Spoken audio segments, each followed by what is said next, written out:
Hello, everybody. Here is Michael from New Left, and today we'll be talking about one of the hottest topics on the agenda of everyone, more or less, in IT and not also in IT, and that's the answer of the unions to the challenge of artificial intelligence and robotization. And I'm very lucky that I know Daniel, who was already an interviewee but he was in a conference in Oslo and about this topic, and he will lucky us that he will share his kind of what he learned and his thoughts and everything about AI. So Daniel will come back. Thank you very much. Thank you. Okay. My pleasure. So just for the newbies, can you please introduce yourself, because not everyone has seen the previous interview. Yes, thank you. I'm Dani Valtakari. I come from Finland, from the Finnish trade union, representing graduate engineers and architects, or academic engineers and architects.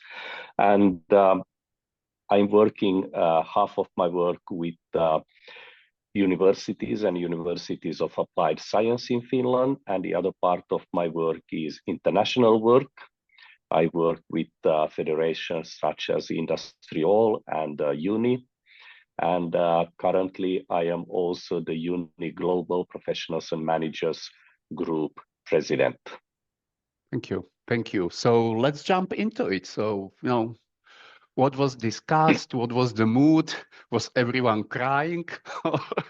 Or only occasionally?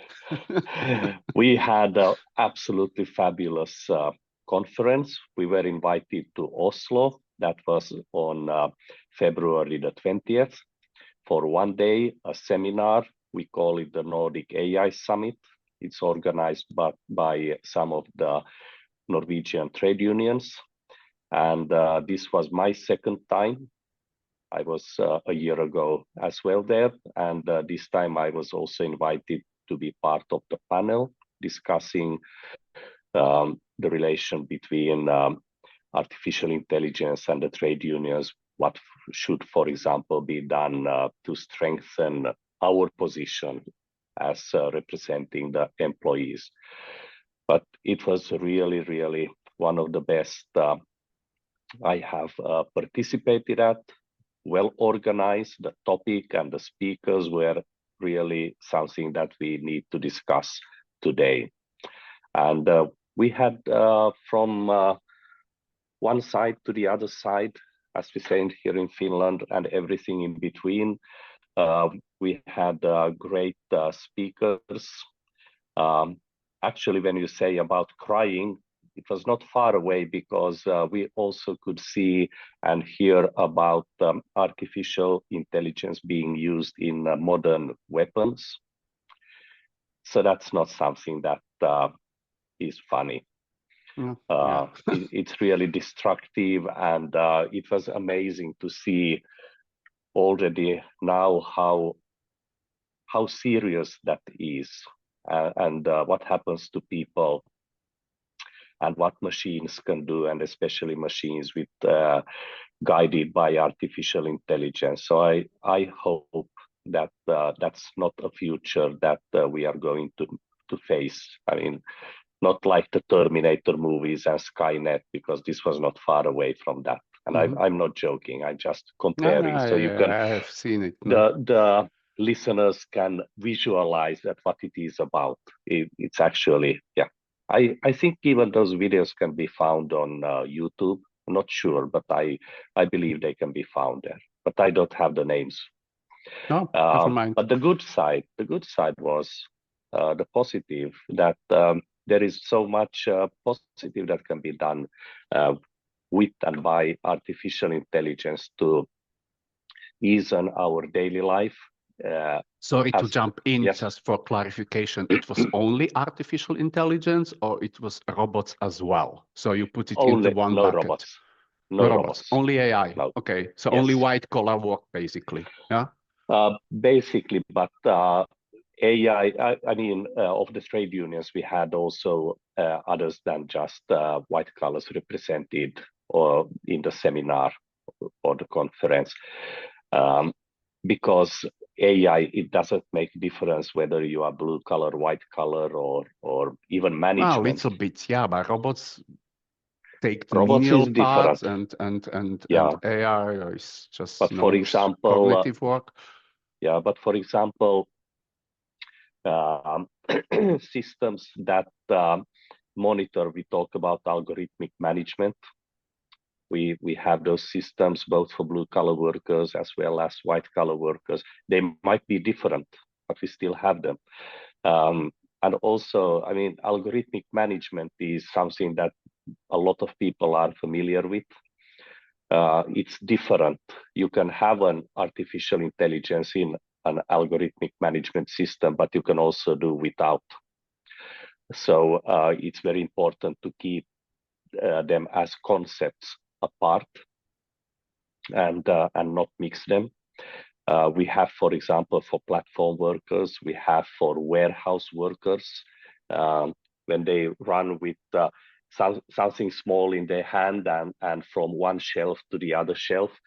That's both algorithmic management, telling them how many packages per minute or per hour they need to bring from one place to another, but also artificial intelligence more and more calculating what is the right distance. You don't take the packages just by numbers, but you also minimize the distance you have to move so that you can save a lot of time.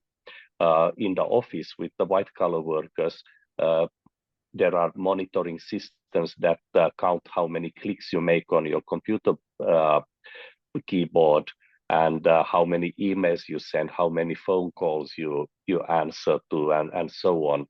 And here, when we bring the the artificial intelligence, it can even listen in to discussions, it can read to meetings and see that have you actually been doing what you should be doing according to what has been defined for the artificial intelligence. So it's serious business.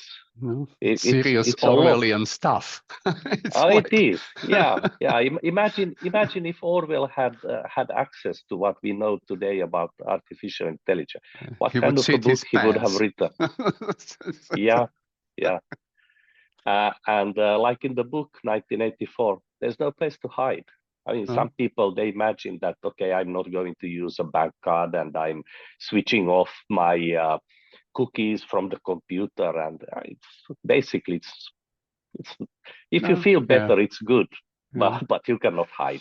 Yeah, well, this is the state of the affairs, but let's talk about the possible solutions because what you were explicitly saying, this is not about robots, but what you were describing in my mind immediately was like they are making people to robots because when you don't have any Yes, free yes. thoughts, when you are just a machine basically that is guided by some other machine, yeah, and you can't even piss because toilet break are just not very efficient, yeah. So this is totally Let me dehumanizing, and then you are just on a machine, yeah.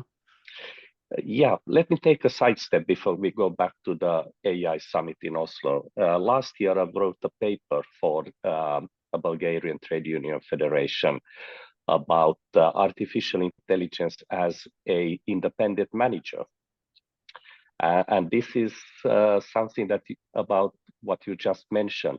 Um, I don't say if it is or if it is not dehumanizing, but it's absolutely different when you have an artificial intelligence that becomes your manager. And please note, not the management tool, but really you have a manager that exists on a computer and that makes calculations and evaluations what you should do, what your colleagues should do, so that the overall efficiency and profits of the workplace, the company, for example, will be maximized. And I make a claim that it's actually not even the same as you making your best for your own interest. You can even, in some cases, I believe, lose in bonuses, for example, because you could do something that you would personally profit from, but the artificial intelligence can decide that this is not the best solution for the team or for the company, and instead you should be doing something else. You lose on your bonus, the company makes a bigger profit. Mm-hmm. This is in short. What we spoke about at the AI summit in Oslo and at the panel where I participated was also about what we should do, wait for legislation or just give up. I believe in legislation, both European level as well as national level.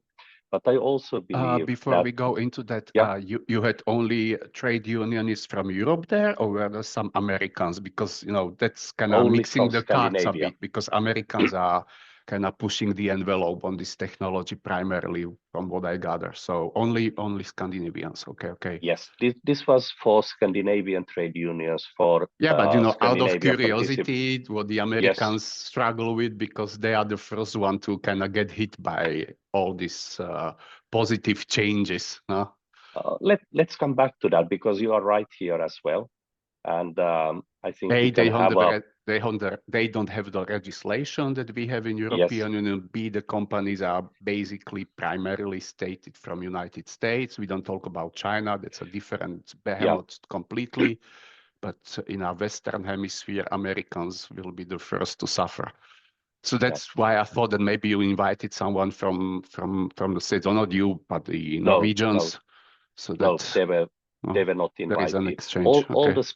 All the speakers were Scandinavians, more or less. When I Mm-hmm. say less, I mean some of us are not only Scandinavian, but we also have ancestors in other countries. But at Yeah, least somebody. nowadays, who Yeah, doesn't? Huh? yeah. But anyway, I personally brought up that it's really important that we have strong collective bargaining, because we need to have in the collective bargaining agreements about artificial intelligence. We need to agree with the employer, because if we are waiting for the legislation, the AI is developing with such a speed at the moment that when we have some legislation, it will be outdated. Then we will have already something new. Not to mention that it also would mean that while we are waiting for the legislation, we would also already have some practices that would be really difficult to get rid with.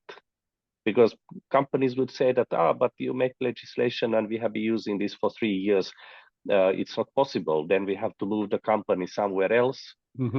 And then the So legislator collective would probably bargaining say, first, legislation second. That's the yes, approach that you agreed on. yes. Okay.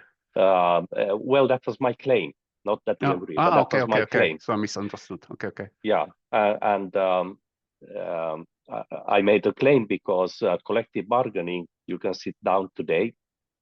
You don't have to wait for something. And also, after successful collective bargaining, you can go to the legislator, to the parliament, and you can say that, look, guys, we already have this in collective bargaining. Why don't you put it in the legislation? You don't need to invent it again. And the So others agreed, or I you believe get they some agree. pushback? Yeah. No, I didn't feel like got any pushback. Okay. I believe they agree on this, and it is something that on a European level, our federations and affiliated trade unions, they also speak for including AI in the collective bargaining. But of course, different countries and different trade unions do it in a different way, but it should be there. And it also means that the people who are negotiating the collective bargaining agreements, they should have at least sufficient knowledge about AI, and that's a challenge. Even if we feel that, okay, we have had AI like ChatGPT and other programs for already a few years, it's not the same as really understanding what you should negotiate about in the collective bargaining process. So more knowledge to the people who are representing employees, more knowledge to the employee representatives at the workplace level, because also a lot of negotiations happen at the workplace level, and they should be able to understand what it is about, so that they are not fooled, sorry for the expression, they are No, not fooled to do it's something truth, no? that they will regret afterwards. Mhm. Not knowledge is power, no? Just we are citing Absolutely, and Francis especially Bacon, here, no? And yeah, and here it's especially like twice underlined. yeah. So, okay, so they agreed, and other kind of things that you took out of the discussions and out of the seminar and everything that is worth mentioning? Uh, the enormous speed of how things develop, Now give us few and examples. how the pro. It's difficult for me to give precise examples, except for the war machines that we saw on videos. Mm-hmm. Um, and I absolutely want to make a point. I don't like that, Mm. but it's a reality. Somebody has made them. Uh, but That's the funny part. Maybe the robots will be fighting each other and we will just watch it like a video game, but I don't think that's where they are kind of going with this. Uh, you are right, Michal. That's actually what's happening. It's in different places in war zones. We already have machines that are looking for other machines, drones and such, that are attacking, and then they have automatic responses, and so we basically already have machines attacking machines. And Cool. there are robot dogs and robot warriors, actually. So not anymore in the Terminator movies, but really on ground in test phases. At least that's what I understood when I was listening to people with much more information about these things. But then how AI develops is, we have probably most of us seen, for example, fake photos, fake news, fake videos. They become all the time better and better. So it's practically impossible for ordinary people, just by watching something, to understand, is it real or not. That will change politics, it will change society. People will probably have less confidence in what they see. You remember the saying that I one heard picture people tells. talk about it, and what they Yeah, said is that maybe this will be good development because then people will go to the reliable sources. You know, you will not I just not hope so. believe Yeah, everyone on the internet because after a while you see that it's bullshit. And yeah, nowadays the bullshit can't be differentiated from the truth. So you just go to Guardian or whatever because yeah, they are the gatekeepers of bullshit, or should be. No? yeah. And I also mentioned the following, and as background, I'm an engineer. So very often I think as an engineer. And I said that if we believe that artificial intelligence today, with today's computers, are fast and powerful, imagine when we get the new generations of computers that are still under development, and we put AI on those. What kind of chance can we stand as human beings then? They will be much more clever, much faster than we are.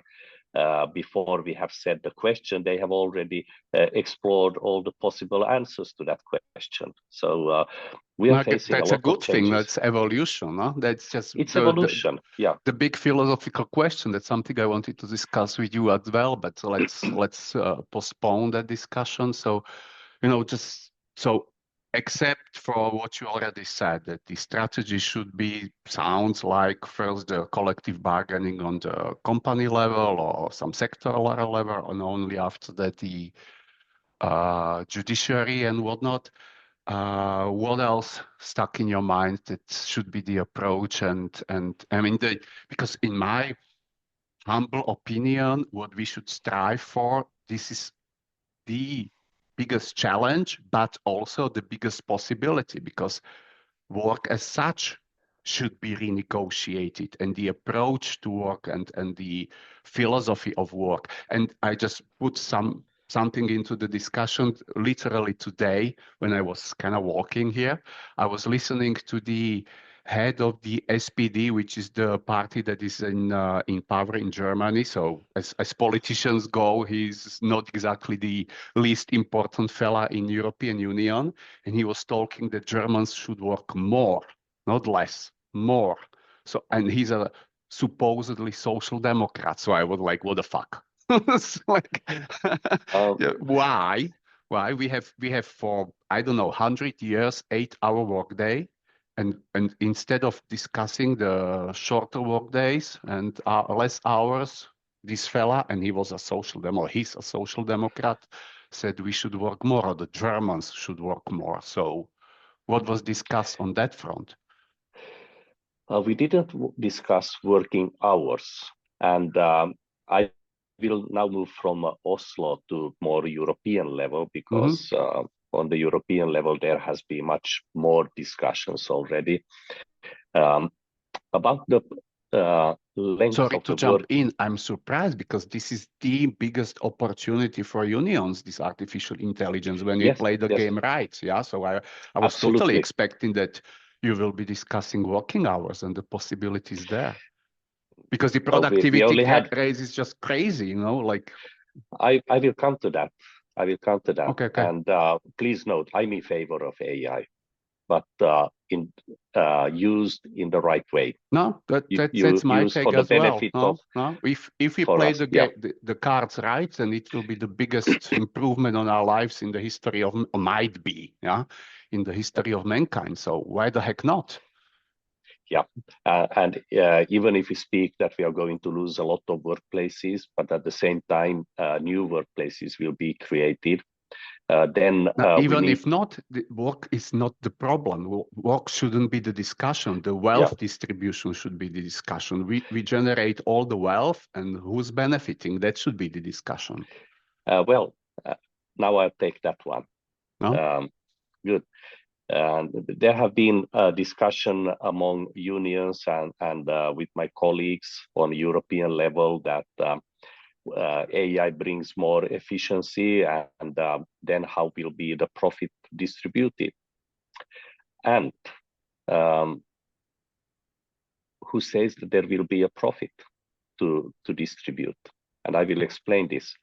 Uh, Imagine that we have two companies with 10 people each, and they produce 100 pieces of product, whatever the product is. So 10 people, the company makes 100 pieces, and they sell it for like €1 a piece. So they make a profit of, or let's say they make a profit of €1 a piece. So that's Mm-hmm. €100. Then the other company decides that, wow, we can take artificial intelligence, and instead of 100 pieces, we are going to make 500 pieces. So, and they can still charge the €1 per piece. So now the profit really goes up. That's absolutely clear. So they make €400 more than the other company. So the other company sees that, all right, we also take artificial intelligence, and we also start making more of the products. But then we are saturating the market. So there is no demand for 2 times 500 pieces, because initially there was only a demand for 2 times 100 pieces. So from 200 pieces, production is up to 1,000. Mm. And then usually it means that prices drop. So we have a company or two companies with 10 people employed with artificial intelligence, but the price per product is not anymore €1, it's probably 10 cents. And the work is more efficient. We can produce much more, but we don't make a bigger profit. And this is an issue that we need to talk much more about. So, and especially considering, and you mentioned the US and the regulation, that in Europe we have regulation, and we can regulate as much as we want, but we are not living in a vacuum or isolated from the rest of the globe. So it means that if we regulate too much, there is a risk that some companies, whether they are developing AI or they are using AI in production, in manufacturing, or any other processes, they might decide that Europe is too restrictive and they can make better profits operating outside of Europe. And then it means that we will have less profit to share here. So it is a balance. We need to safeguard the rights of workers, of human rights.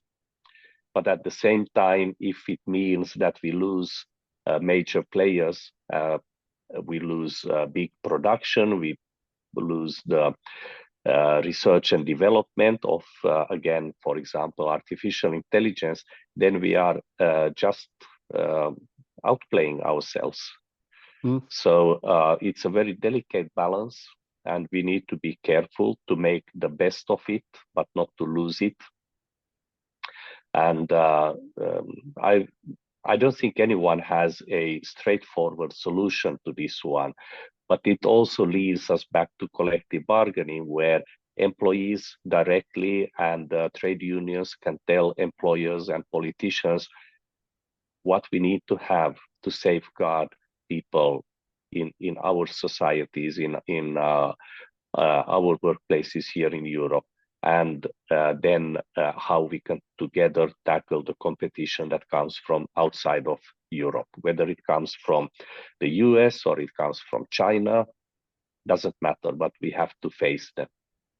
And they are also different in the kind of progress in the US. It's about, this is how I have understood, so please allow for any misunderstanding, but I have understood that in the US, it's more like developing technologically better and better tools. At the same time, when we go to Asia, we have a different situation. There, it's more like we are using these tools for controlling, to gather information about our citizens in the different countries, what they do, how they work, and so on. No, I guess the Americans are doing that as well, no? Probably everyone. No?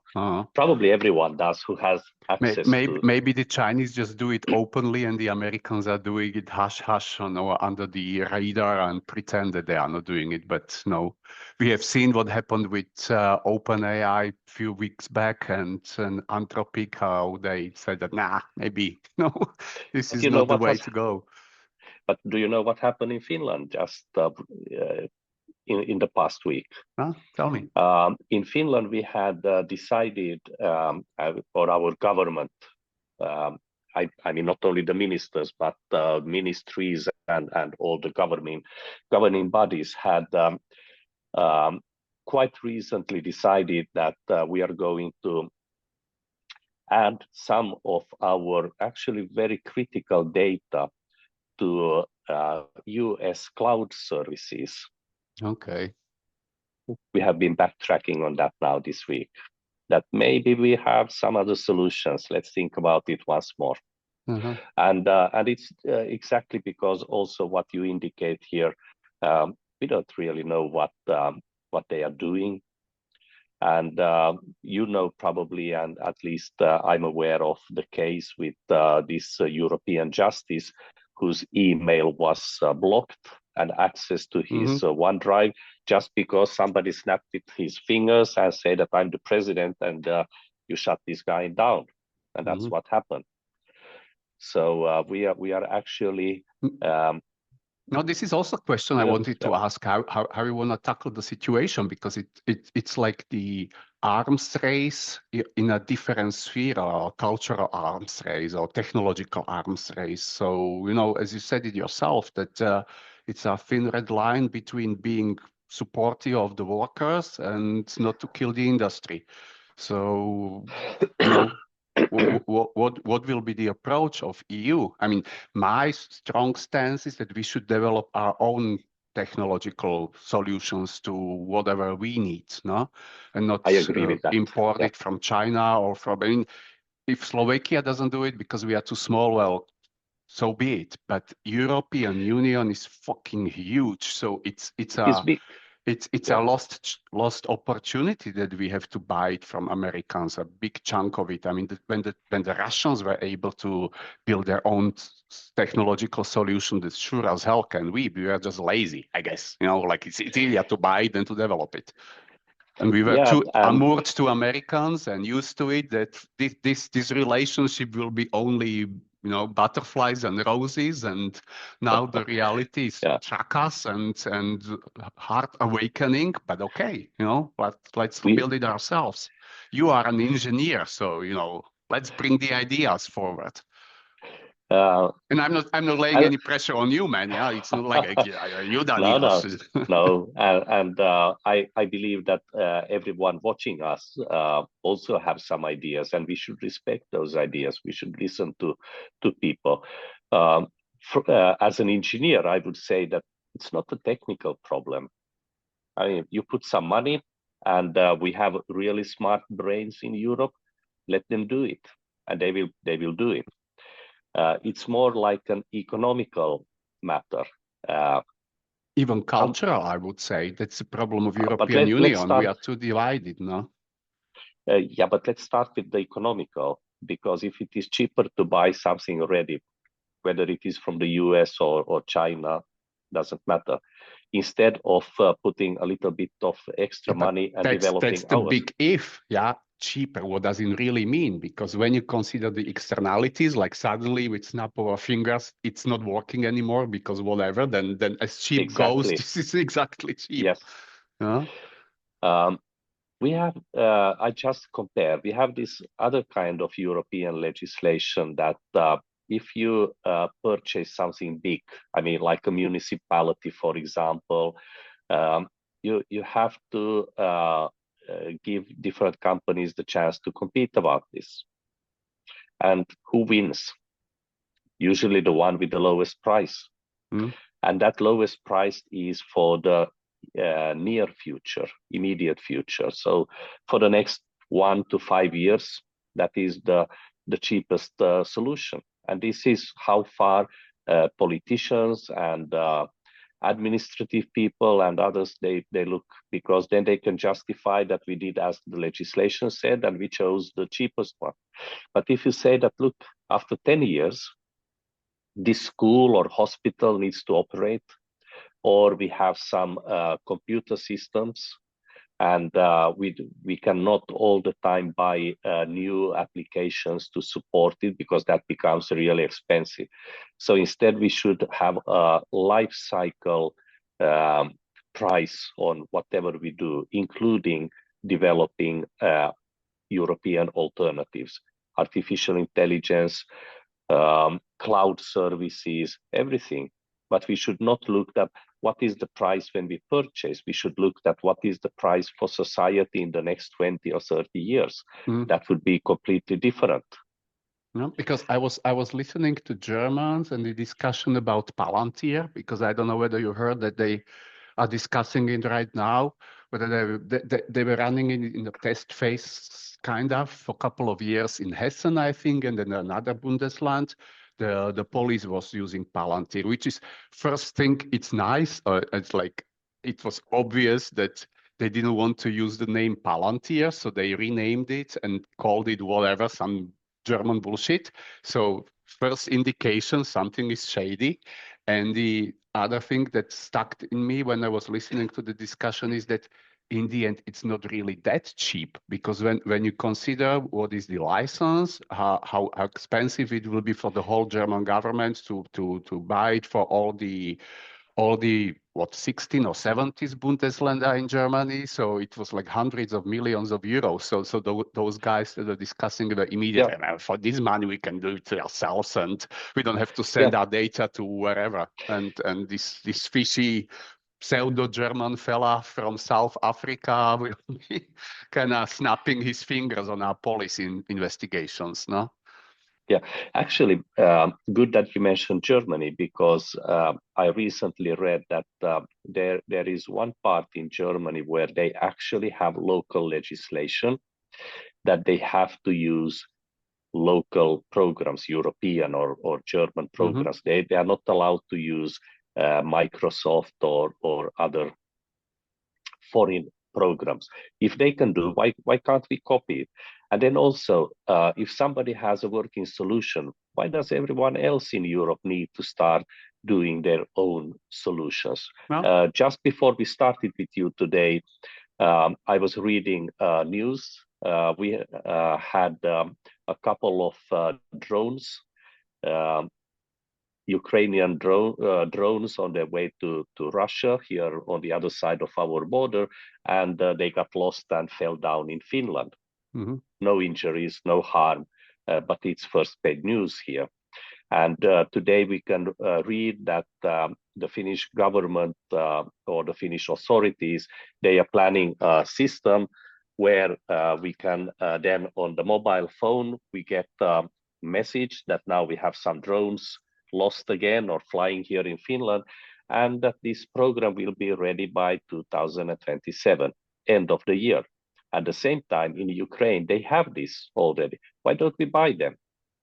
Why don't we buy from them and make just small adjustments so that it can fit the Finnish ecosystem, and that's it. And now somebody will put again lots of money. That's what I said a few minutes back about this 27 countries mindset and this cultural divide, and Americans have the upper hand because they all speak English. 330 million people are kind of running in the same direction, more or less, no? And we Europeans, we shoot ourselves in the foot because everyone wants to be, national and support our own industry. We are not very good at practical thinking to kind of. Absolutely, you're right about this, and we should become better in practical thinking. We should cooperate, and we can still have European level competition so that we don't just pay to one manufacturer or one researcher, but we could say that, okay, we want to have this or we want to have that, make your offer, and we'll choose somebody, but it would be European only.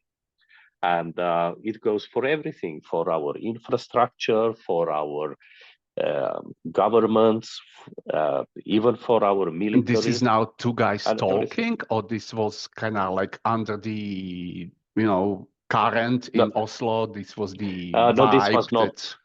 This was not just Oslo. I'm talking now European levels. I left Oslo this behind. Discussion is ongoing, and people are kind of thinking in the direction that is old ways of buying American are probably over, and let's build something. At least I'm thinking this way. I have spoken with some colleagues. I feel that they think like me, that we should be more independent and we should be working more together on the European level. But it's still a challenge. And like you say, 27 cultures and 27 opinions, and those opinions change with every election.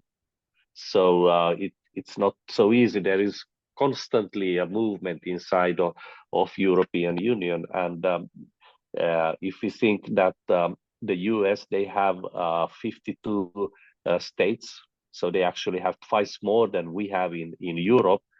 But they don't have 52 that strong opinions. Of course, they have differences between the states, but they have managed to build actually quite a strong industry, very strong industry. We have China, and even being a very totalitarian regime, but still there is space enough for new inventions.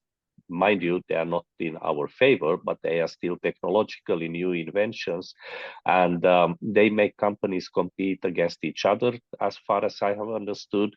And this way, through that competition, they bring something that is very strong. You can see that in the electrical vehicle market, for example. Tesla was and has been and is soon forgotten almost, and we have the Chinese coming to the market. That's where the business is. Now this leads to the thing I wanted to discuss with you about the approach that we should have as unionists, because this is something that I see that we are lacking. We are still thinking in these nationalistic bubbles too much.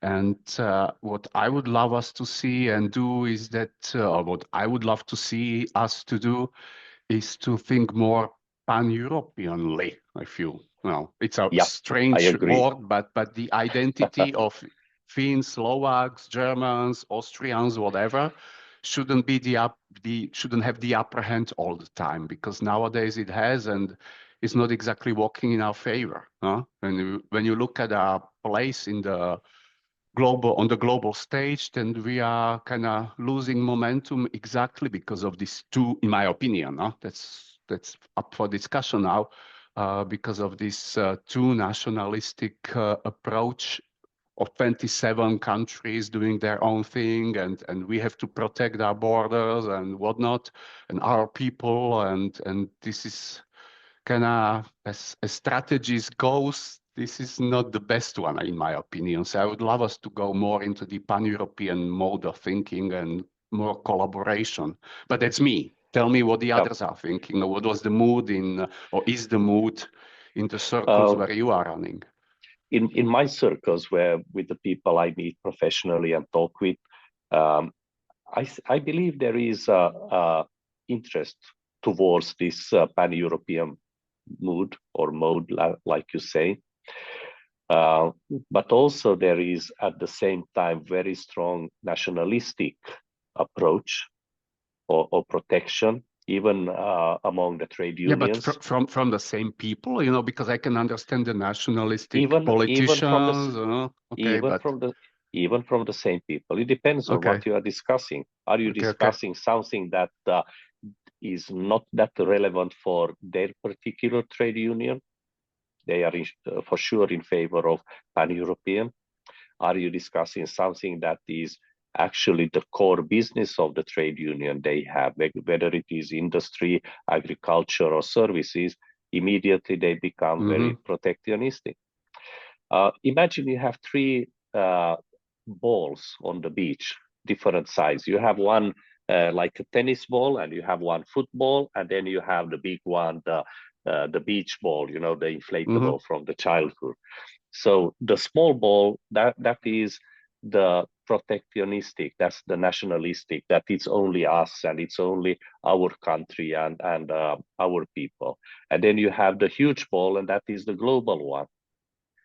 But we almost never see the football that is actually the European size, the pan-European, because either we try to protect everything in our country because that's our people working, or then we say that we have a free market and everyone must be able to compete and to sell the product. So if you go to one country and you hop on a tram, probably that tram is actually made in China, not in that country, or not even in Europe.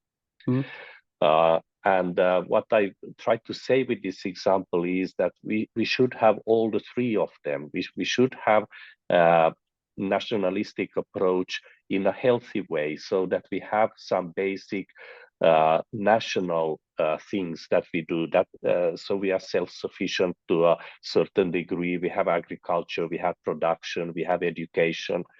At the same time, we should keep the doors open to the global market, because we cannot produce everything by ourselves. And then it means that there is also a demand for the pan-European, what we do together in Europe, and especially the big things like, let's go back to artificial intelligence, cloud services. They are too big for one country to do, at least in a good and efficient way. But it's not necessary to go outside of Europe. We can provide them if we can find the will. And this is the challenge, to find the will.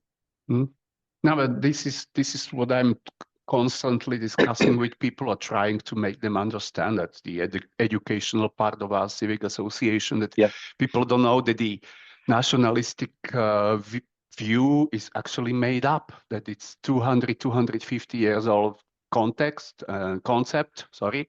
Yeah. And before that, people were not thinking in those terms, not at all, and more or less not at all.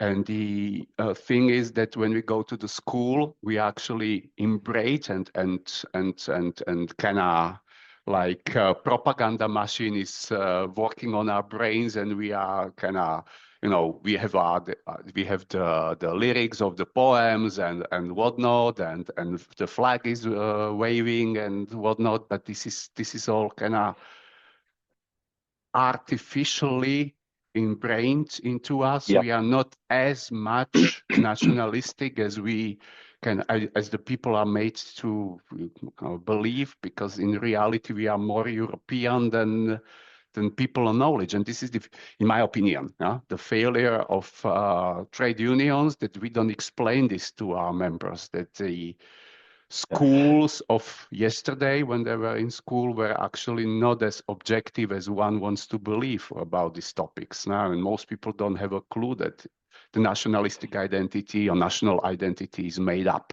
and is Yeah. actually used by the elites to, wave Yeah. flag, and people go more willingly into the war. I mean, you are, and we are neighbor as well with a country that is attacked nowadays. So Yeah. something totally impossible 50 or 30 or whatever years ago, because, well, now Yeah. suddenly million people is dead or injured. Yeah. And for what? But let's go back to you say about this nationalistic. I have a feeling that when we become too nationalistic and we want it's only us, it's only my country, my people, and so, and then we notice that, oh, we can't do something, and then we don't think on the European level, but our first and final step is just to go global.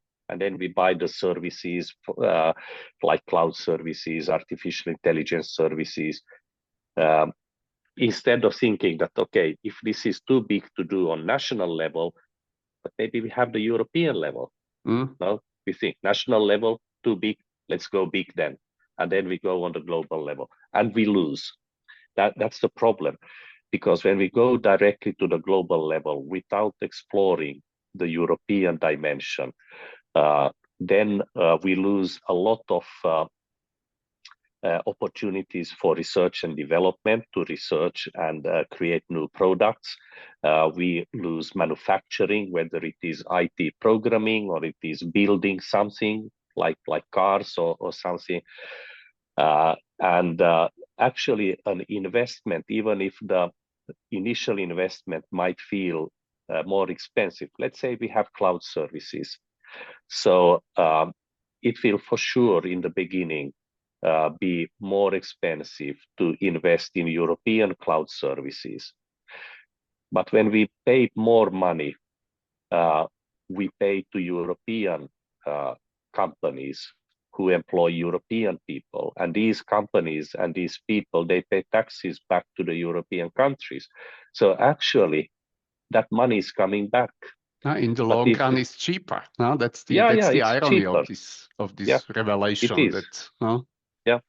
So if we invest 1,000 euros that goes abroad, or we invest 1,200 euros, but it's in Europe, and from this 1,200 euros, somebody is paying taxes and other fees, maybe 300 euros, maybe even 400 euros. So actually, it was cheaper on European level, even if one institution paid more, but still it is cheaper.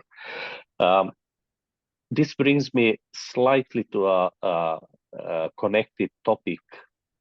We know that for the past year, the US has not been very favorable towards people from other countries, from Asia, and this includes actually a lot of science people. And I spoke with, and it was in Oslo, but it was during the breaks at the summit. I spoke with a few colleagues, and I say that imagine If we could have a European program, so not the national, but the European program for science, and the European Union would now give money so that these people who don't feel comfortable at US universities, who have actually not even received a visa or the visas have been cancelled, and they would want to be in a Western country. So Europe would be, if not the first, but at least the second option. But we need some serious finances to bring them here. But it would mean that we could build in 20 or 30 years an absolutely outstanding science ecosystem, because these science people, they would bring the families. And you know, when you have children and children go to school, you don't want to move because children needs to change language. And once your children have grown, this is their home country. They don't want to move, so you don't move. And it means that we would be able to keep all these smart people here in Europe. And that would give an enormous boost to European research and development in any areas we choose. So from science to philosophy and everything in between. Actually, we could become a world dominating power, economical and science-wise, because No, a lot of people, yeah, this is what I was saying. This is a huge opportunity. These American missteps, I see them as a missteps yeah, because they yeah, are kind of burning their money on things that in the long run are not very reasonable. But that's their yeah, thing. I don't live in there, so I don't want to yeah, exploit them, but fuck them. Like yeah. But that's we their know, fault.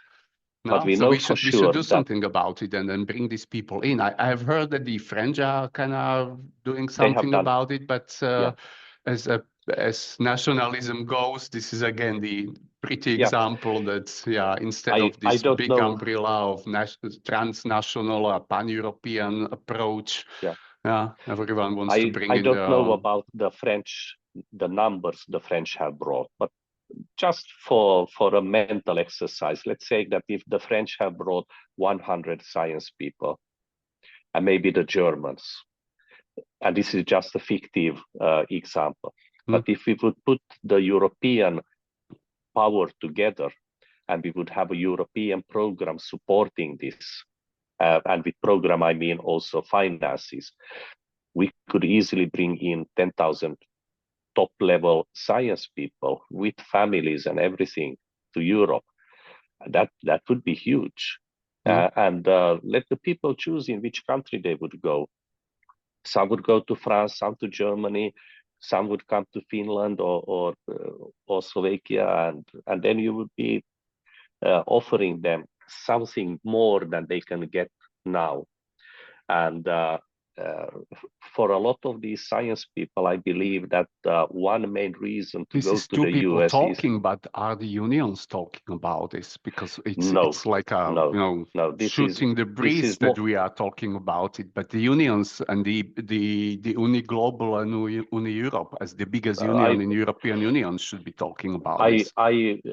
this is a fresh thought for me, so or a fresh thought of mine. So I haven't had the opportunity yet to talk about that, except for with a few colleagues in Oslo. But I believe this is something that all of us should be discussing: white collar, blue collar unions, because it's also important for blue collar unions. If we have high level science people coming to Europe, they make new inventions. It means that also the production would be in Europe. So it would generate lots and lots of job opportunities. Hmm? Everyone would benefit.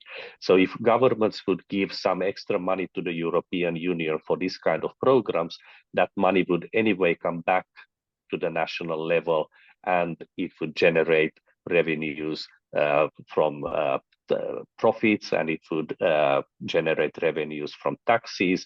So most of the money would come back, probably even more than what they initially invest, because these people, they would also buy sort of things, housing and everyday stuff No, and so on. definitely. So As productivity yeah, goes, these guys are not exactly the least productive in the society. So, yes, and also they are usually at least middle, if not even high income people.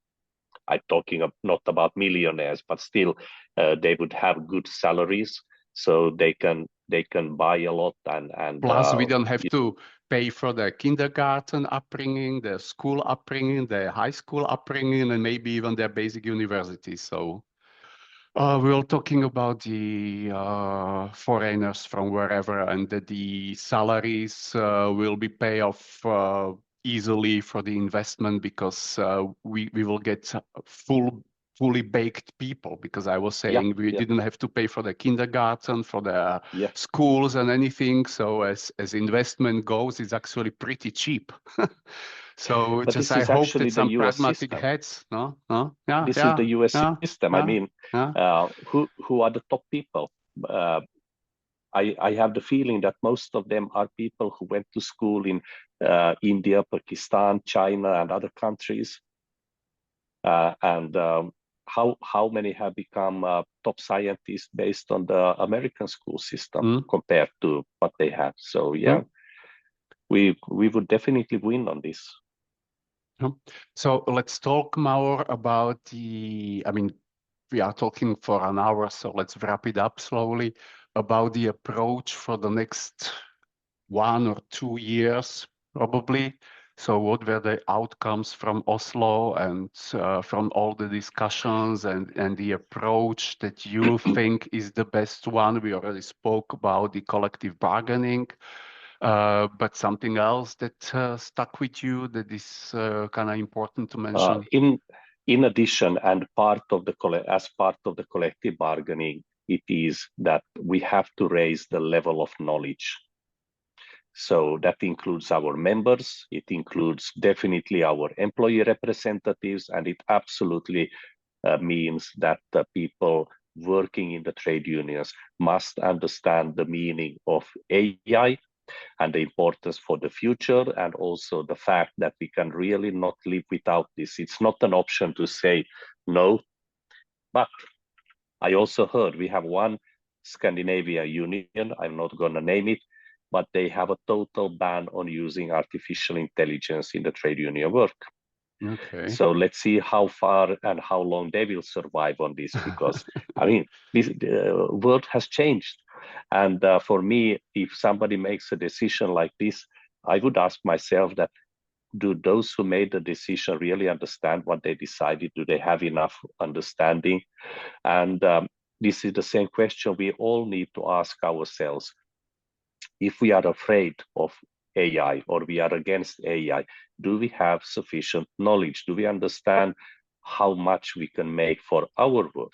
How much we can improve um, all the services that trade unions offer to members, the understanding, for example, employee representatives negotiating about salary raises with the employer, and they can use AI to uh, check the annual reports and the business opportunities and the business results of the company, something that if you are working 8 hours a day, you just don't have the energy and probably not the knowledge how to do it. But with AI, couple of minutes, and you have it in front of you, and you go and you bargain with your management, and you probably have a much better chance than without This the is what AI. I'm telling to people all the time, that the best way to beat capitalism is to beat capitalism with its own tools. Tools, So, absolutely. Yeah, you are so right on this. so, You are so so, right so on this. why the heck not? And I'm using it all the time myself as well.